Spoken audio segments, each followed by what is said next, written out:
And there we have it. That is how Cryptid Urban Legends work. Cryptid Urban Legends. What is it? Is it similar to the previous Cryptid? We're going to talk about it, what we think of it. Stay tuned. Hi, it's Tarrant. And Stella here from Meeple University. Welcome back to our channel, to our review. And this time we are talking about Cryptid Urban Legends. Yes, so Cryptid, which is a different game published by the same company, Osprey Games, was out. And the same designers as well. Correct, yes, Ruth and the Peters same and Hal couple of Duncan. designers was out a few years ago. Yeah, it really made the rounds on the meetup circuit in particular. It was a pure logic deduction puzzle on a big open board with a little bit of hidden information and a lot of open information. And Yes, yeah, it was a really easy game to teach, and it was kind of one that it really did make the rounds for a while. And that is the original Cryptid plays minimum 3 players and Yes. up to 6 or something like that. 3 to 5. 3 to 5. All right. So we have Cryptid, but because we are moving at this stage, I've already packed Cryptid. Sorry, Tarrant. That's all right. I'm sure we're superimposing a box over the screen as I speak. That's for me to do. Tick. Okay. So this is Cryptid Urban Legends, which plays 2 players only. It's a designed 2-player game. Yeah. For those of you who like, oh, I want to play Cryptid, but I need 3 players. No, I can play Cryptid Urban Legends, but it's actually a different game. It's a completely different game. Yeah. It doesn't resemble the original Cryptid at all. It's not a logic deduction game in that style. It's much more of a tug-of-war, push-or-pulley sort of 2-player game. Correct. So now let's... we've answered that initial question Yes. from the start. Yes. It is its own game. That doesn't mean it's a bad game, but it is a very different game. If you do have any other questions, please feel free at any point, write in the comment sections below. I'm happy to check all the comments you have and happy to answer it and being cheeky about it. Some of you are being cheeky with the comments. I love it. And it's just, making me smile. And let's continue. We are going to give you an overview of the game and then we will tell you what we think of it. Yes, so this is sort of a mid-game view. It does have the same theme as the original Cryptid in that we are trying to find the Cryptid, which is a creature or monster of some sort. How this game will work is once you're in the middle of the game, because there's a few introductory rounds where things are a bit simpler, but once you're in the middle of the game, you'll have 7 city block tiles set out like this. And in each round, the sensor cubes, which are white, black, and pink, they're going to start on the side of 3. And the players will take actions to move all of these to the side of 4. And that's sort of the bulk part of the game. So there are 3 actions you can take when it's your turn. You can pick up 2 movement cards from your deck. And there are only 3 different types of movement. So the other action that you can take is to play the card and do its action. And there's also a wild card, which is sort of a balancing act thing, which comes into play. But there are only 3 types of actions. There is a line. When you take a line, you pick any one color of sensor, and then you move all sensors of that color in the same direction to the other side. So if I were to choose white here, I could align the whites to the left and do that, or I could align them to the right and do that. So it's only ones that haven't yet moved. Everything is moving towards the side of 4. That's also a line. I didn't plan this out. There we go. The second one is split. With split, you pick any one of these areas and you split the cubes that are in it in 2 directions. And as long as you've got at least one going to both of them, then you can split them however you want. If there's only one cube, then you just pick one direction. And then the third option, Tarrant. All split. which are on the bottom of the deck, is shuffle. And shuffle moves fewer, but it gives you some flexibility. Shuffle lets you take a cube and move it 2 steps or one step to the left or right, and then another step diagonally in that direction. So like that, for example. And so you would go back and forward, either playing one card or drawing 2 cards each, up to a maximum of 4 cards. And then once all of the, I'm just going to put them down like that. Once all of the sensors are gone, then the cryptid gets the chance to try to win the game, essentially. What the cryptid needs to do, the cryptid had these tokens here, which are called presents. And when you reach the end of the turn, you either announce a number of sensors or a combination of sensor colors. And then you multiply from these spaces into any spaces that match. And that probably works best by example. So if I were, for example, to name a color combination white-pink, then I would place a disc onto any space which is only adjacent to white-pink, as long as it's also adjacent to one of my existing presents. So here I would put the token here, but this one's adjacent to white-pink-black, this one's got white-pink-black, so is this one. So it would be a better option for me to say white-pink-black, and then I would go here, here, and here. Everything on this side just then comes off. Or I can pick a number of sensors. So if I said 3 sensors, then I could only place here.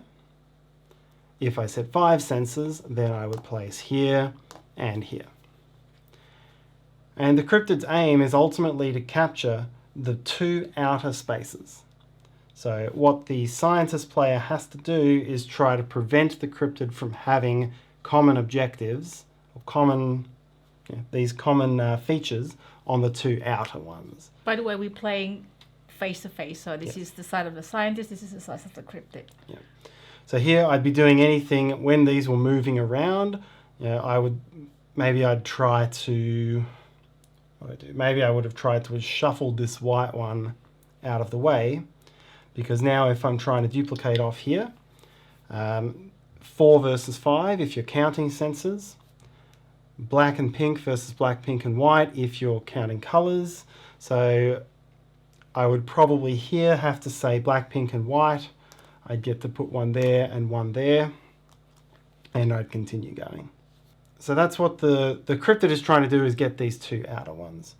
What the scientist is trying to do is destroy the cryptid and get the cryptid down to only 1 disc or 0 discs.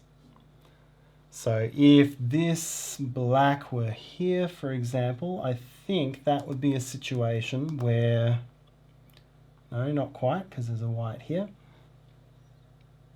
I think this would be a situation where the scientist would win, because if I said 6, there's no other 6s. If I said all 3 colors, there's no more of those. There is basically no objective I can state that will allow me to keep 2 cryptid pieces on the board. In this case, you only move 1, and that means that's a lose condition for you, for the cryptid. Correct. So let me just have to keep making valid situations. So after a round is done, then the two outer ones come off at the scientist's choice, and then 2 new cards get drawn and get added to the ends of the short row. So now which side is long and which side is short has changed from round to round. Right. Now you don't just continue playing until someone meets one of those conditions. You've got a limited deck here. So if neither the scientist nor cryptid meets an automatic win condition, then it all becomes about capturing these evidence counters. So we're looking for evidence. That makes sense. The cryptid is leaving evidence around and the scientist is trying to take it. So if the cryptid when these pop up, they become objectives for people to chase. So if the cryptid ever puts a disc onto one of these, the cryptid takes the tile, takes the token.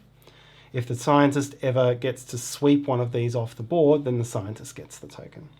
So the scientist doesn't want the cryptid to go there, so we can swap this one. Yes.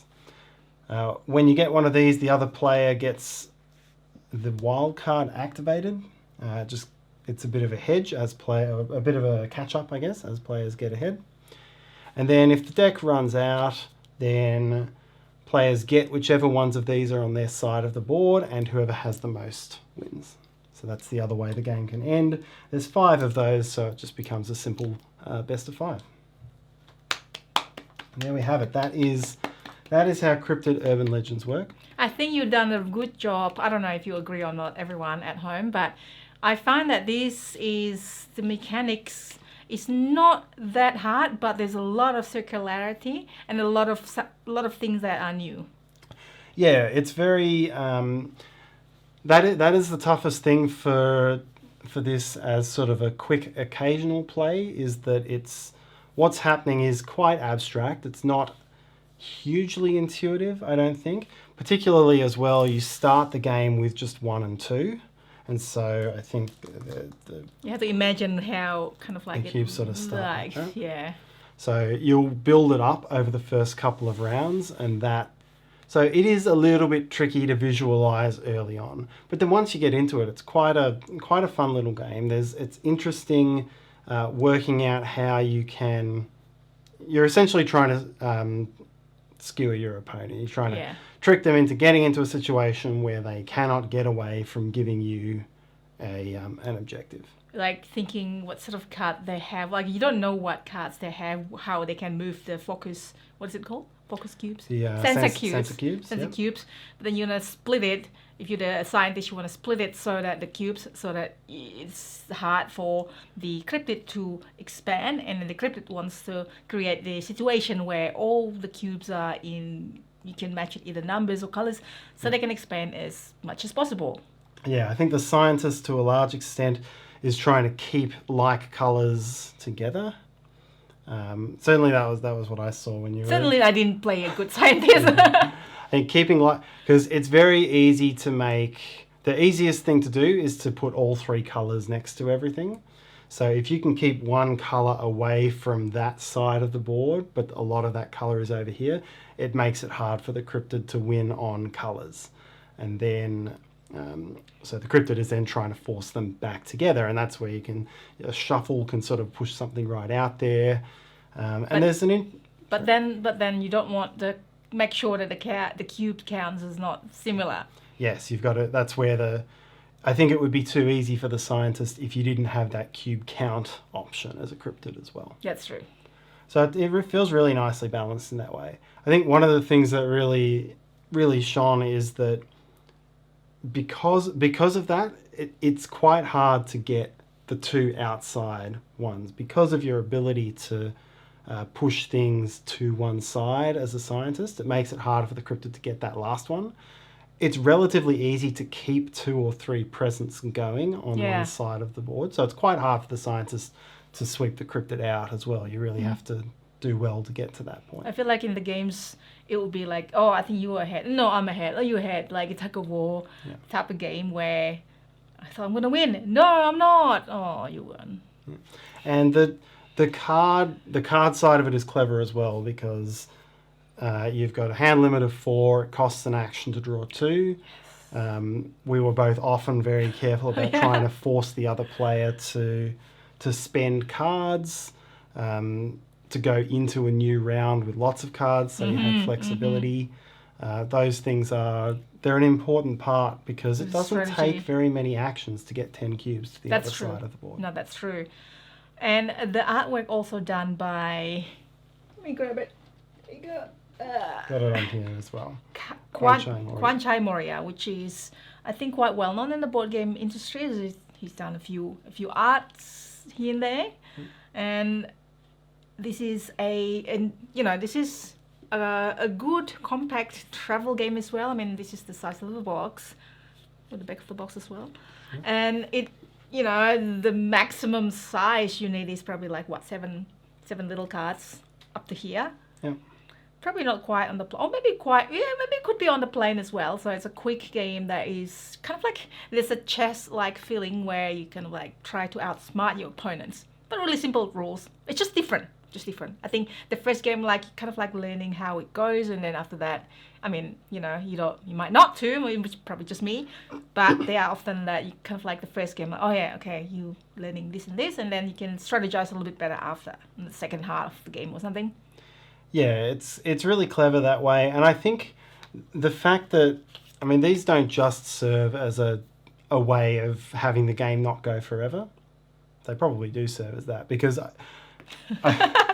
maybe they do, because The red I think if you didn't have these, evidence. after playing a lot of games, you would find patterns and it would become quite predictable, Yeah. because there's not a lot of different things you can do. But once these come in, it gives something to chase. You can It's very either clever. you can either focus on making sure you get these. It lends something extra that you want to concentrate on, and so it maybe directs a lot of attention to one side of the board, while the other side, cryptid or scientists, could decide, you know what, I'll let you take that token from me, but I'm going to strengthen my position for the next round. That's right. Yeah, kind of like you lose a little bit there and you win a little bit later. Yeah, because I reckon if you put a supercomputer on it, you could probably solve the game without these. Oh. I don't know. Supercomputer. I don't know. It feels like It's never fully solved because robot. it's never fully solved because you've got the cards. Exactly, and you've and got to it's play random. to the cards. So maybe that's an unfair statement, but I think you would get a lot of familiar patterns yes. that get broken by these coming in. So yeah, it's a really neatly designed game. For a pure 2-player, it's simple, and yeah, it definitely has me wanting to come back and play it again, and it's not quite like anything else out there. highly recommended. So check out Cryptid Urban Legends. Definitely doesn't play like the original Cryptid, which is fine. Just see it as a different game. And I reckon this is more fun than the original Cryptid. Again, they're very different games, so it's I like the original not a big Cryptid as well. comparison, but It's like a puzzle logic deduction. I think it's probably a bit too easy for you because you think of things, you deduce things very quickly, and then you find it a little bit boring when everyone else is still thinking about it. I don't think I that's find the it case. like that's the case. I don't think that's the case. Like- I think it's... The other one, Planet X as well. The Search of Planet X. I find some of the pure logic deduction games become very personal Clunky. experiences. Oh, very very antisocial experiences. Planet X, I definitely found that. I was just in my sheet solving things for the whole game. Cryptid, because you don't have a sheet, is It's more social. nice, but it's still very thinky. Yeah. I probably put down notes on the Cryptid. Anyway, that is it. Have you played Cryptid? Have you played Cryptid Urban Legends? You might have. Do you like 2-players game? It's probably one of recommendation from us to try and play. Recommended. Anything else, Darren? No, that's all. Yeah, what he says. So hopefully you enjoyed it, find it useful if that's the case. And also if you want to help us, please click the like button and subscribe to us if you haven't already done so, and hit that bell thing as well. We do different type of video like how to play, review, playthrough, live playthrough on the weekend. So hopefully you can join us, live playthrough as well with giveaway. And I'm also on Instagram, so find me there. And hopefully we'll see you next time. Thanks for watching. Bye.